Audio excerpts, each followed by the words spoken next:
अगर आप sugar drinks या कहें तो कोल्ड ड्रिंक्स रोज पीते हो तो ये वीडियो आपके लिए जरूरी है। इस वीडियो में आपको हेल्थ टिप्स और बिजनेस आइडिया भी मिल जाएगा। स्वागत है आपका हमारे YouTube चैनल में। आप जो ड्रिंक्स पी रहे हो या अपने बच्चों को पिला रहे हो वो आपकी बॉडी को धीरे धीरे डैमेज कर रहा है। एक नॉर्मल कोल्ड ड्रिंक की बोतल में 8 से 10 चम्मच चीनी होती है। इतनी शुगर आपको इंस्टेंट एनर्जी देती है, लेकिन कुछ देर बाद ही आप थक जाते हो और फिर से कोल्ड ड्रिंक पीने का मन करता है।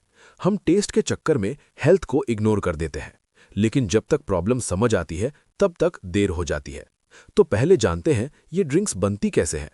सबसे पहले एक सिरप बनाया जाता है जिसमें चीनी, शुगर या high fructose corn syrup, caramel colour, brown colour के लिए कैफीन, फॉस्फोरिक एसिड, थोड़ा टैंगी टेस्ट के लिए और नेचुरल फ्लेवर्स होते हैं। इस सिरप को फिल्टर्ड पानी के साथ मिक्स किया जाता है। इस मिक्सचर में हाई प्रेशर पर कार्बन डाइऑक्साइड गैस मिलाई जाती है, जिससे ड्रिंक्स में बबल्स या फिज आते हैं।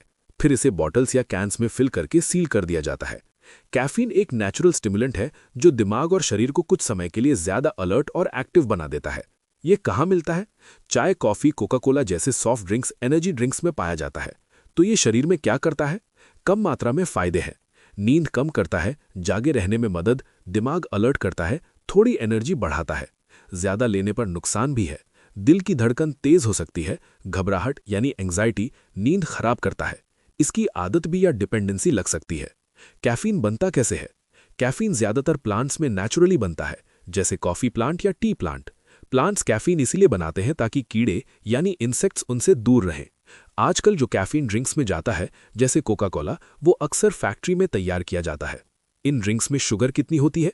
100 ml कोक में 10.6 ग्राम शुगर, 250 ml ग्लास में 26 to 27 gram sugar, 300 ml bottle में 32 ग्राम शुगर और 500 ml बॉटल में 53 ग्राम शुगर होती है। मतलब एक चम्मच यानी 4 ग्राम शुगर। मतलब 500 ml कोक में लगभग 13 चम्मच चीनी होती है। 53 ग्राम शुगर एक साथ बॉडी में जाते ही ब्लड शुगर जल्दी बढ़ता है, एनर्जी थोड़ी देर के लिए हाई लगती है। फिर बॉडी इतनी शुगर को कंट्रोल करने के लिए इंसुलिन रिलीज करती है। बाद में शुगर लेवल सडनली गिर सकता है और आपको थकान महसूस होती है और फिर से ड्रिंक पीने का मन करता है। कैफीन इफेक्ट से थोड़ी अलर्टनेस बढ़ती है। कुछ लोगों को हार्ट बीट फास्ट या हल्का नर्वस फील भी हो सकता है। प्यास और बढ़ सकती है। स्वीट ड्रिंक से हाइड्रेशन प्रॉपर नहीं होता।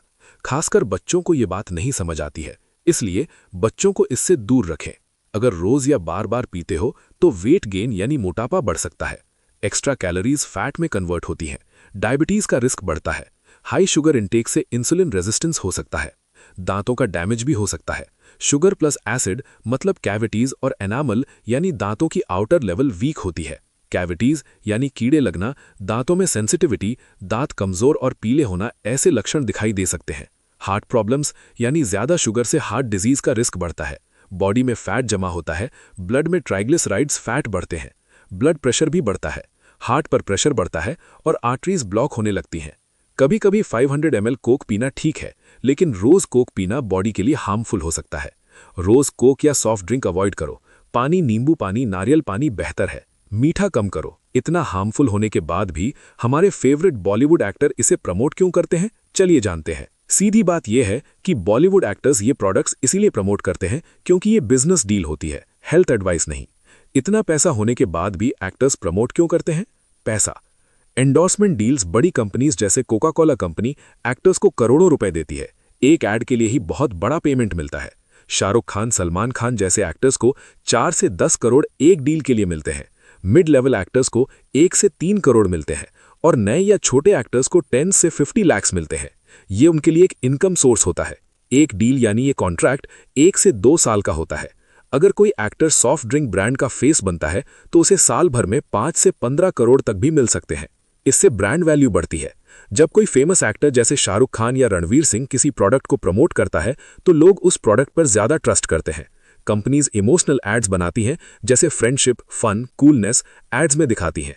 एक्टर का फेस देखकर लोग कनेक्ट करते हैं, हेल्थ के बारे में कम सोचते हैं।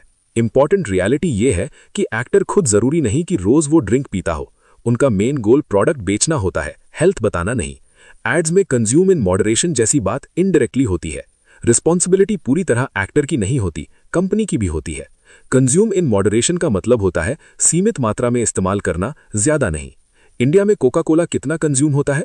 कोका कोला कंपनी के बारे में डेटा के अनुसार इंडिया में साल भर में लगभग 5 से 6 अरब यानी बिलियन लीटर ड्रिंक्स कंज्यूम होते हैं। इसे डेली में कन्वर्ट करें तो 5 से 6 बिलियन लीटर पर ईयर है। एक दिन में 1.3 से 1.6 करोड़ लीटर यानी 13 से 16 मिलियन लीटर शुगर ड्रिंक्स बेची जाती है। अगर एक बॉटल 500 ml मानी जाए तो एक दिन में लगभग 2.6 करोड़ से 3.2 करोड़ बॉटल्स अप्रॉक्स बेची जाती हैं।